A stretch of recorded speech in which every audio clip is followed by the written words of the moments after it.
Good morning कक्षा 5।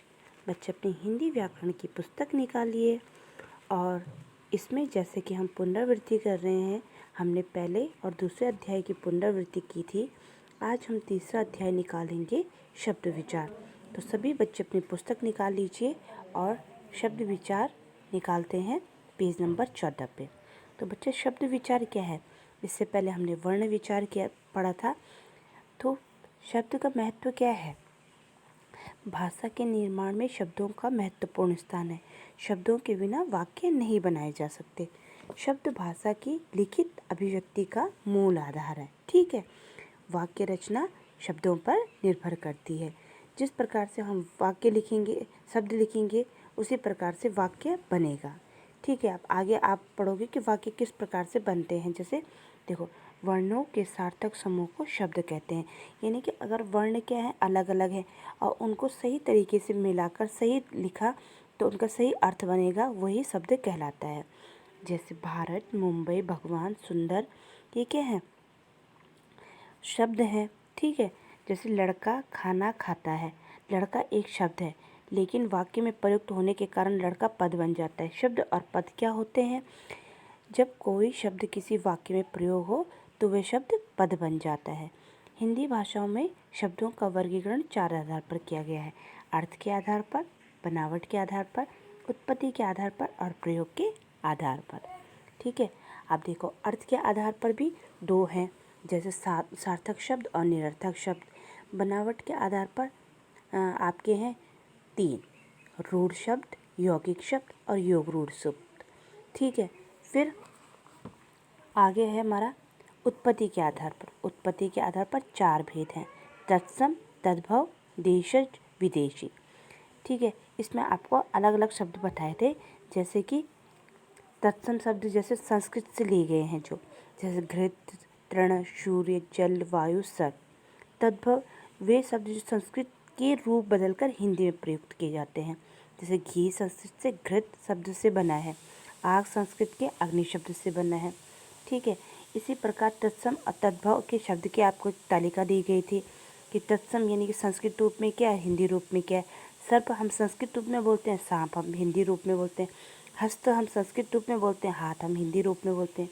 अब देशज शब्द, कुछ शब्द कैसे हैं, जैसे जो देशज शब्द कौन से कहलाते हैं? देशज शब्द वे शब्द जो देशों की भाषाओं से आकर हिंदी भाषा में मिल गए हैं। उन्हें नहीं, जो क्षेत्रीय हैं, सॉरी, देशज शब्द होते हैं जो क्षेत्रीय प्रभाव के कारण हिंदी में प्रयुक्त होते हैं, जैसे ईंट, रोड़ा, पत्थर, किताब आदि। विदेशी वो हैं जो शब्द क्या है, देशों की भाषाओं से आकर हिंदी भाषा में मिल गए हैं, उन्हें विदेशी शब्द कहते हैं। जैसे स्टेशन, मशीन, रेल, मास्टर, है ना। अब है प्रयोग के आधार पर। तो प्रयोग के आधार पर 2 भेद होते हैं, एक विकारी शब्द और अविकारी शब्द। विकारी शब्द वो होते हैं बेटा जिन शब्दों का रूप, लिंग, वचन, काल आदि के अनुसार बदलता रहता है। जैसे लड़का, लड़की, रात, रातें, मुझे, हमें। ठीक है, विकारी शब्द 4 भेद होते हैं: संज्ञा, सर्वनाम, विशेषण और क्रिया। अविकारी वो होते हैं जिन शब्दों पर लिंग, वचन, काल के कारण परिवर्तन नहीं होता है। ठीक है, यहाँ वहाँ, प्रतिदिन, भरपेट, इधर उधर। ठीक है, अब ये इनके भी 4 भेद होते हैं: क्रिया विशेषण, संबोधबोधक, समुच्चयवादक और विस्मयबोधक। तो इस प्रकार से हमने इसमें पढ़ा, क्या पढ़ा हमने इसमें? शब्द विचार। तो शब्द विचार हमने पढ़े, वर्णों के आधार पर समूह शब्दों का, वर्णों के सार्थक समूह को शब्द कहते हैं। तो आप भी इस पाठ को ढंग से देखेंगे और सभी का जितने भी हमने यहाँ पे शब्द पढ़े थे, हमने इनका क्या पढ़ा था, शब्दों का वर्गीकरण पढ़ा था। तो आप इसको अच्छे ढंग से पढ़ेंगे। आधा के अब आगे हमारा जो आगे है संज्ञा। तो संज्ञा तो आपको पता ही है, किसी प्राणी, वस्तु अथवा भाव के नाम को संज्ञा कहते हैं। संज्ञा के 3 भेद हैं: व्यक्तिवाचक संज्ञा, जातिवाचक संज्ञा और भाववाचक संज्ञा। तो व्यक्तिवाचक आपको पता ही है, जिस संज्ञा शब्द से किसी विशेष व्यक्ति, वस्तु अथवा स्थान का बोध हो उसे व्यक्तिवाचक संज्ञा कहते हैं। आपके पास उदाहरण थे, जैसे लाल किला, श्री राम, जवाहरलाल नेहरू, है ना।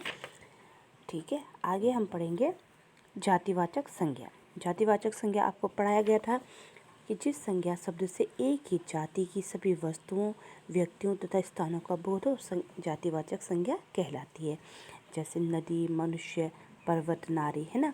अब देखिए, अब संज्ञा के अन्य दो भेद हैं, तो उसमें आपके हैं क्या, समुदायवाचक संज्ञा, द्रव्यवाचक संज्ञा और समुदायवाचक संज्ञा।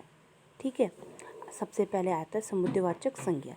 तो वो क्या है, जिस संज्ञा शब्द से व्यक्ति, वस्तु आदि के समूह का बोध होता है, यानी कि कितने समूह में हैं वो, तो उनमें समुदायवाचक का बोध होता है।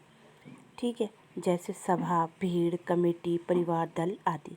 द्रव्यवाचक में वो होते हैं जो, जैसे यह घी ताज़ा है, ठीक है, यानी कि दूसरे में यह शब्द सोना धातु, दूसरे वाक्य में है ये सोने का आभूषण है। तो इसकी परिभाषा क्या होगी, इसकी परिभाषा होगी द्रव्यवाचक की, जिन संज्ञा शब्द से किसी धातु, द्रव्य आदि पदार्थों का बोध हो उसे द्रव्यवाचक संज्ञा कहते हैं। इसी प्रकार आगे हमने पढ़ा था भाववाचक संज्ञा, जिस संज्ञा शब्द से पदार्थ के गुण, दोष, धर्म आदि का बोध हो उन्हें भाववाचक संज्ञा कहते हैं। भाववाचक संज्ञा की रचना 5 प्रकार से होती है, सर्वनाम से, जातिवाचक संज्ञा से, विशेषण से, क्रिया से और अवयव से। तो यहाँ पे आपको अलग अलग बताया गया था। सर्वनाम शब्द से भाववाचक संज्ञाएं, जैसे मम का ममता, निज का निजता। इसी प्रकार जातिवाचक संज्ञा से बनी भाववाचक संज्ञा लड़का का लड़कपन, मनुष्य का मनुष्यता। ठीक है, आगे विशेषण, विशेषण शब्दों से बने भाववाचक कुशल का कुशलता, उदार का उदारता। और क्रिया शब्दों से बने खेल का खेलना का खेल, चलना का चाल। ठीक है, अवयव निकट का निकटता, ऊपर का ऊपरी, दूर का दूरी, मना का मनाही। तो इस प्रकार संज्ञा के अलग अलग भेद हैं, वो आपको बताए गए हैं, तो आप इनको भी ध्यान से पढ़ेंगे। ठीक है, तो आज हम इतना ही करेंगे।